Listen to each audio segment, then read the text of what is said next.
buhay ko, meron akong problema.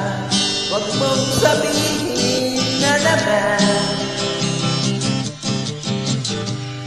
ilan ako sa isang kolehiyala. Hindi ko maintindihan. Huwag na nating idaan sa mabuting usapan, lalo